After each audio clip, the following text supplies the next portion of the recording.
What's going on, guys? I am back, Mr. Tasty number 14 with the challenge video I said I was going to do, and the results therein, and how that went down. As I'm pretty sure you know, you can guess by the title of the video, it didn't exactly pan out the way I wanted it to, but nonetheless I did try it. But not just any cinnamon roll, the 3-pounder from Lulu's Bakery in San Antonio, Texas.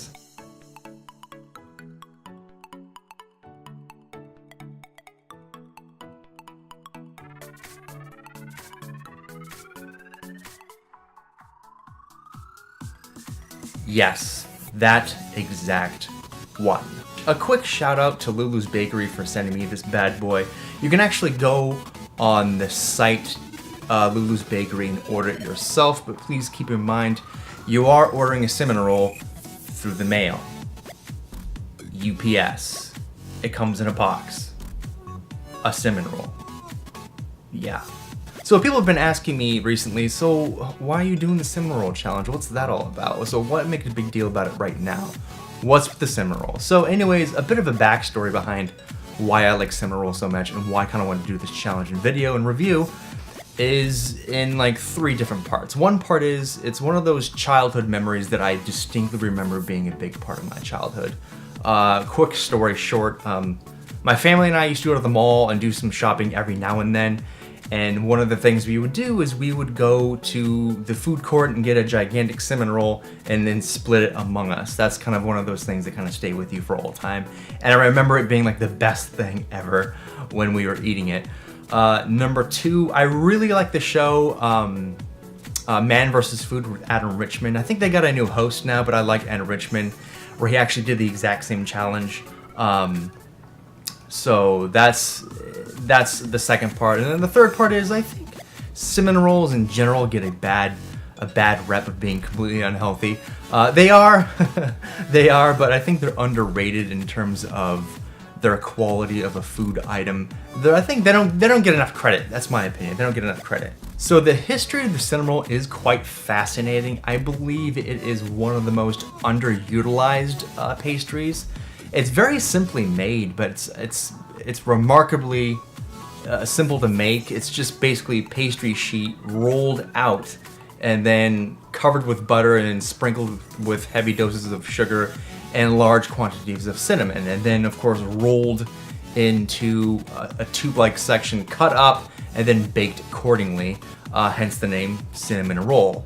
So the history of cinnamon roll is also kind of interesting too. It dates way back to Sweden, I think.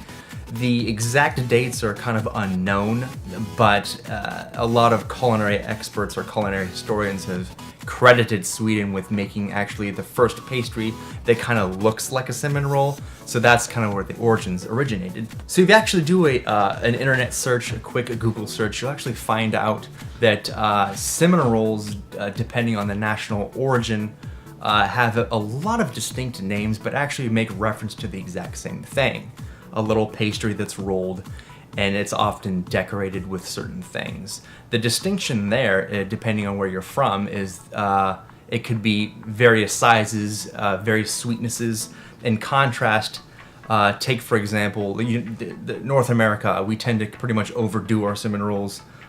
Usually it's really big. It's very sweet. We kind of decorate it with like nuts and frosting. It could be any variety, including strawberry. Caramel, chocolate, I've seen a lot of those. In contrast to, I think, our European friends that actually have just a kind of like a plain roll. Just like an unsweetened roll. It's round, has like cinnamon in it, but it's kind of like just a plain bread pastry. I don't know, but that's just them, I guess. The thing about that is, I think the Swedes and people in Denmark and Europe often see the cinnamon roll as a daily kind of a treat. That's why it's kind of smaller and less sweet than the American counterparts. Americans don't really eat cinnamon rolls, too often, but when they do, they pretty much go overboard, as we do here in the States. So that's kind of the contrast and the reason why. So if you visit any American mall, you'll pretty much come into contact with this company called Cinnabon. They they're like the epitome of the cinnamon roll, the American style cinnamon roll, more specifically. And this isn't about Cinnabon in particular as a company, but they do make cinnamon rolls that are really large, and they tend to like overdo it with the chocolate and the caramel and the nuts and all that jazz. So if you ever go to American Mall, you will run into this place and you'll understand what I'm talking about when it means, you know, just contrasting two different food items from two different countries.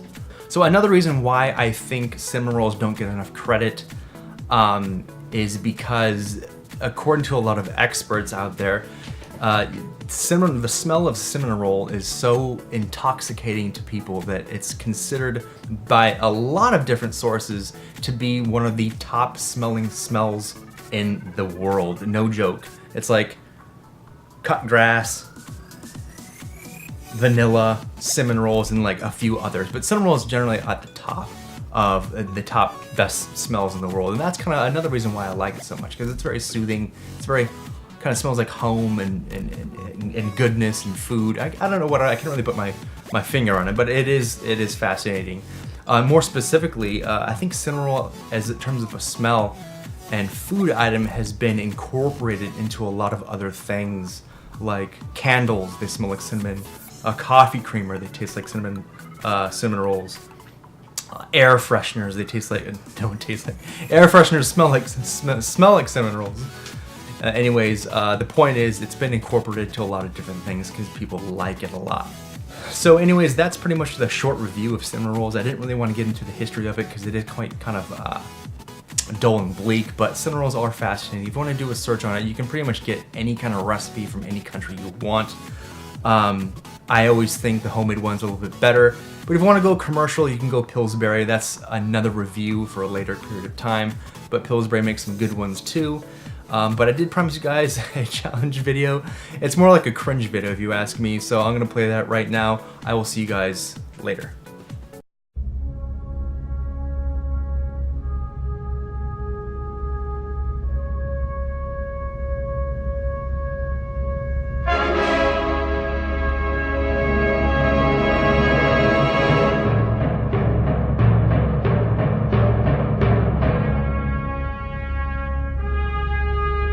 Okay, so this is my official cinnamon roll, 3-pound cinnamon roll from Lulu's Bakeries review. This is the voiceover, obviously. I'm trying to measure it to see how big it is, whether or not it fits in my stomach. You're gonna have to excuse the lighting and the camera angle. I was trying to do this video as quickly as I could before anybody saw it. I am in a kitchen. That's pretty much the only place I could do it because I didn't have any room in my other place that I usually do videos. I also wanted to kind of set the timer. Not that it matters because it's pretty much just a cringe video anyways, and it doesn't really make a whole lot of sense. I'm just putting a timer up there because just to see how long it takes me to finish as much as I can. So I took the gentleman approach to this. I kind of wanted to use a knife, fork. I don't know why. Usually food challenges, they just stand up and they eat a bunch of food as quickly as possible. So I went ahead and did the gentlemanly thing and got a knife and fork, and I just wanted to kind of go at it. So the cinnamon roll is quite big. It is about 3 pounds. It is a lot of carbs and a lot of sugar. And I guess what I'm doing at this point in time is just getting butter. So to soften it up, I did put it in the oven for about 10 minutes or so to have it warm up, just to see what it would, yeah, it's very chewy, just to see what it would be like. So the outer edges are kind of toasted and melted, and then the inside is kind of cold. So that was my bad. I didn't intend to do that. So I didn't really think about the strategy at all when doing this review. I thought butter would help, and it did a little bit. It tasted pretty good. I don't think eating a cinnamon roll like this that came through the mail is gonna be a lot better than, you know, eating a cinnamon roll of that size at the actual location in San Antonio, Texas. So this is just me attempting to, like I said, cut into it, get into the center. It's really dense. It's a lot of carbs. It's a lot of bread. It's really hard to chew. It's kind of tough in the middle. And that's kind of my bad because it spent a lot of time. Too much food. Spent a lot of time in the fridge because I couldn't make the video right away. So if you are going to take this challenge, if you take like a cinnamon roll challenge where it's really big, like on YouTube you see people doing like the 2 pound, 3 pound, 5 pound, 10 pound cinnamon roll challenges. And they usually do it at the location, and good for them because that's the freshest thing you want to do. This is kind of, it wasn't really that fresh, not to you know, harp on Lulu's Bakery, but that's kind of what happens when you order your cinnamon roll through the mail. And I really don't have a strategy here. I'm just eating as much as I can, as quickly as I can. So I don't know if you guys are new to food eating challenges, but I'm not a competitive food eater. I just like food and like talking about it. So every once in a while, I like to just test myself. I did, I think, one with the 5x5 from In-N-Out. I did one with the hot spicy noodle challenge, and those were pretty successful. So I was like, okay, let's up the game. Let's go for 3 pounds here. Yeah, like I said, if you guys watch food challenges online or through TV, like Joey Chestnut for the 4th of July that just recently happened, a lot of the times they don't tell you this, but the flavor kind of gets to you. The flavor really gets to you. It's like one type of flavor. You only eat like a lot of steak or like a lot of ice cream. It's just like one-dimensional flavor. That's kind of the same thing. And I can't find my napkin. I always forget that's like a going trend on my channel. I just cannot find napkins when I want to. But I don't know what I'm doing. So anyways, yeah, going back to the whole flavor thing. It is just one kind of dimensional flavor. It's just a lot of bread. It wasn't really that sweet. I don't know what it was. The frosting was there. It came with frosting. I put frosting on it. But I don't know if they make it a certain way at the actual location. But it's just, I'm trying to find ones that are kind of soft from the oven and also have kind of, you know, frosting on it so it's easier to eat. Because sometimes you bite into it, it's just like bread. And then other times it's, you know, you get that sweet cinnamon flavor, so that's good.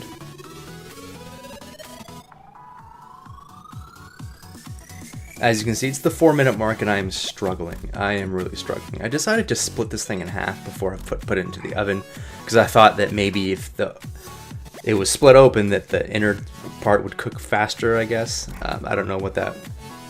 Someone told me to do that, because sometimes things that are this large, like turkeys on Thanksgiving, you have to cook it for a long period of time. Simply because you want the inside to cook, and that's kind of the case here. It just wasn't done properly, and that's pretty much my fault. But I still wanted to give it an attempt. I am talking to people in the background, by the way, because they wanted to see me do this, so I had to do it somewhere else other than my other location. Yeah. 5-minute mark here, and it's going downhill right now. I'm like thinking there's no way I can do this. But when I cut it in half, I cut it in half unevenly. So I think later on in the video I kind of tilt my plate up to show you that one of the sides of the cinnamon roll was like a lot larger than the other, so I was attempting to eat the large one. My goal here was just to eat like half of it, actually. I wasn't trying to, yeah, see, I'm hitting the brick wall here. I think I put that one to the side because I didn't want to, yeah. I'm trying to get out the sweet stuff here because my stomach is like, you know, I think that's too much carbs. You can't handle it, so. Just too much.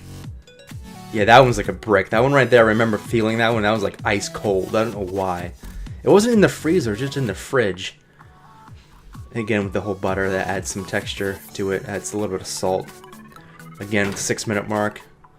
I'm not full. I don't know what it is. It just, I don't know if competitive eaters, you know, say this on their channel.